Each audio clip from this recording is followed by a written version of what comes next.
Formula One is more attractive than it has ever been for outside investors. Viewership is at an all-time high, races are featured in every corner of the globe, and team prices have never been greater. For a company like Red Bull, who owns 2 teams, this means they're sitting on an absolute treasure trove. And for Michael Andretti or even Gunther Steiner, it means there is business to be done. And Helmut Marko has said that Red Bull are ready to sell. Is Andretti finally on his way to Formula One, or is Gunther Steiner constructing a new team to get himself back on the grid? Let's find out. Every Formula One team operates under 2 different contracts. The first is the one with the FIA, which binds them to the laws of the sports, such as the technical regulations and sporting regulations. The second is with the current Formula One owners, Liberty Media. The Formula One Management Company, or FOM, controls all of the commercial rights to the sport, most important of which is the TV money which gets divided up amongst the teams. To get their share of the TV money, each Formula One team signs the Concorde Agreement, which is a contract between the teams and FOM. Theoretically, a team such as Andretti Autosport could race in Formula One without signing the Concorde Agreement, as the sport's governing body, the FIA, would allow them to be present on the grid, but in reality, it is impossible. The current Concorde Agreement allows for 12 F1 squads to partake once commercial terms are agreed, with an anti-dilution fee of $200 million to mitigate spreading prize funds beyond the 10 outfits. This prompted the FIA to open a tender process at the beginning of last year to attract 1 or 2 new entrants to participate in F1. The FIA makes money from the teams and drivers from the license fees they pay, so the more teams and drivers there are, the more money the FIA makes. Simple enough to see why they wanted more teams. Andretti was the sole prospective entry to pass muster with the FIA, but it was not given the green light to enter from 2025 from FOM. Andretti's bid was rejected by FOM for a number of reasons, but a big part of it was that the existing 10 teams didn't want their share of the money given out by the Concorde Agreement to be diluted. They also thought that the $200 million anti-dilution fee was far too small, suggesting instead that $600 million was a number they might actually consider. With the current Concorde Agreement expiring at the end of 2025, a new one is needed to take its place for 2026, and the negotiations between the 10 teams and FOM are already well underway. It is understood that the new agreement will limit the number of teams on the grid to 10, meaning that any hope for Andretti to get in as a brand new team are pretty much dead. There is another point that many teams are arguing for though, which might open another door as one closes. Several teams have very vocally, McLaren foremost amongst them, campaigned for the new Concorde Agreement to prohibit one owner from having several F1 teams. Obviously, this demand is directly targeted at Red Bull, who at the end of last season said that their 2 teams would be working much closer together, something that the rest of the grid were very unhappy about. Up until now though, that has been nothing more than a demand from some teams on the grid. While Dietrich Mateschitz was still alive, Red Bull was run for the joy of the competition, but since his death and the board of directors having a much greater hold over the company, decisions have started to be made based on money more than anything else. With F1 teams valued at an all-time high, well over $1 billion in some cases, and the Red Bull second team never going to be on the same level of competitiveness as the first team, the sale of VCARB is apparently on the cards. Before I talk about the sale though, I want to tell you how you can upgrade your F1 experience with today's sponsor, Diecast.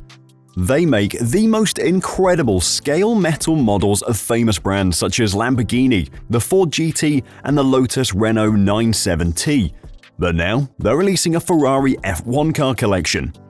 With their magazine subscription, you get a collection of the most realistic F1 car models I have ever seen. The mechanical details and the aerodynamic surfaces are perfect, and the 1:24 scale makes them ideal for putting up wherever you watch the F1. Your subscription doesn't just get you models of iconic Ferrari cars like Schumacher's F1 2000 and Niki Lauda's 312T from 1975, but the magazine also includes incredible stories about the cars, how they were built, and the unbelievable feats they achieved on track. And you also get extra goodies like officially licensed Ferrari merch throughout your subscription. They offer a range of collections which you can check out, but I'm a simple man. I see a model of a Kimi Räikkönen F1 car, I want the Kimi Räikkönen F1 car.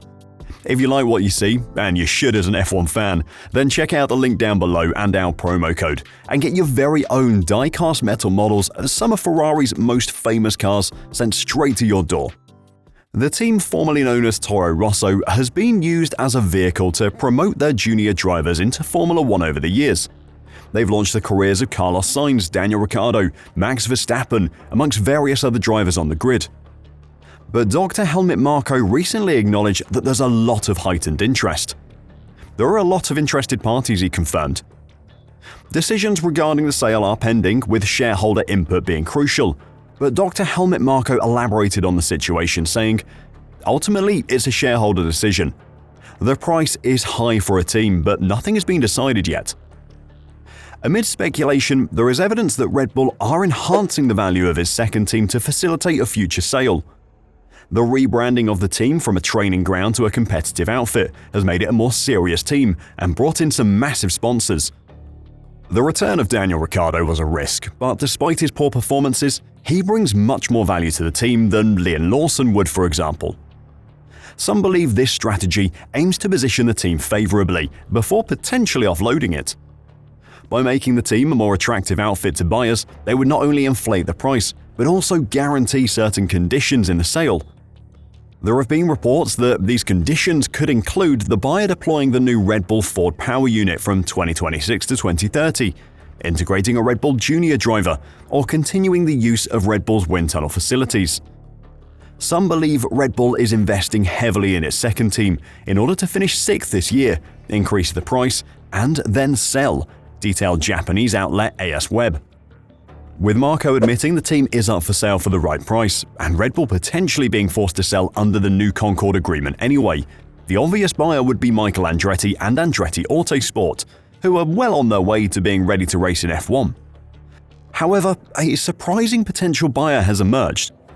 After parting ways with Haas due to disagreements during the off-season, Gunther Steiner has remained a visible figure in the Formula 1 paddock. While he's taken up commentary duties for various broadcasters, Steiner has also been brokering a deal to become an ambassador for the forthcoming Miami Grand Prix. Close associates of the 59-year-old, along with insiders at Red Bull, have indicated that Steiner is actively exploring an opportunity to spearhead a new F1 team project. While Gene Haas was the money man behind the Haas F1 team, Steiner was the guy with the vision and the knowledge to make the team work. Haas may not have been particularly competitive under Gunther's guidance, but he did found them and they did survive numerous financial problems which sank a number of other teams. According to AS Web, he already has an investor on board who would be willing to bankroll the takeover of the VCARB team. Until there is some concrete proof of Steiner's new team coming together though, Andretti Autosport would be the favourite to purchase a spot on the grid. Whether that is the VCARB spot or the Alpine spot though is still unclear. With Alpine seriously struggling and Renault having a history of giving up on F1 when the going gets tough, a sale of the team has been rumoured for months now. The team have so far denied any rumours that they are up for sale though. A statement from Alpine said, "The rumours and stories about the team being for sale are false. The team is categorically not for sale." However, the rumours have persisted, and even in F1, where there's smoke, there is normally fire. Recent reports have said that if Alpine were to sell, then they would want their engine to be used by any buyer, just like Red Bull would. But with Andretti bringing Cadillac as an engine supplier from 2028 onwards, that might cause a problem. For now, Andretti and potentially Gunther Steiner will have to continue their work behind the scenes. But with Helmut Marko confirming VCARB is up for sale, there is space for a new team to enter F1, and there is a deal to be done. Do you think Red Bull would really sell their second team? Or could the other 8 teams force them into action? Let me know your thoughts in the comments down below, and until next time, drive safe and bye for now.